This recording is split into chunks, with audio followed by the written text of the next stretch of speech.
Longsor merupakan salah satu bencana yang sering terjadi pada lereng yang terbuat secara alami maupun buatan. Erosi dan musim hujan menjadi salah satu faktor utama penyebab suatu longsor terjadi, sehingga perlunya analisis kestabilan suatu lereng.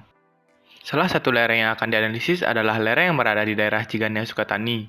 Secara umum, nilai faktor keamanannya menyatakan bahwa lereng stabil berada di angka SF lebih besar daripada 1,25. Namun, analisis ini menggunakan keamanan sesuai SNI yaitu SF lebih besar daripada 1,5.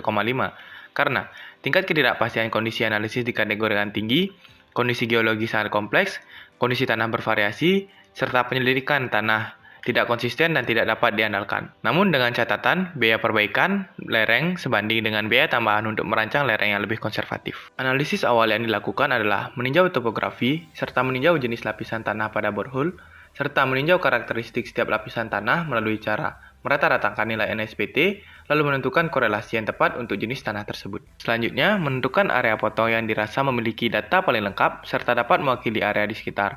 Lalu, untuk menganalisis kestabilan lereng tersebut, perlu dibantu oleh software GeoStudio. Analisis pada GeoStudio dilakukan dengan memasukkan bentuk potongan serta lapisan tanah yang telah dibuat, lalu memasukkan data karakteristik setiap lapisan tanah seperti pi, kohesi, dan gamma. Hasil dari analisis menggunakan GeoStudio menunjukkan angka keamanan pada nilai 2,931, sehingga lereng ini termasuk ke dalam lereng yang cukup stabil. Karena nilai SF lereng sudah bisa dikatakan stabil, maka kecil kemungkinan terjadinya longsor translasi dan rotasi. Namun hal yang akan terjadi adalah erosi permukaan atau debris flow. Jadi, solusi yang bisa digunakan untuk mencegah dengan menggunakan beberapa solusi berikut. Solusi yang pertama, penanaman rumput vetiver.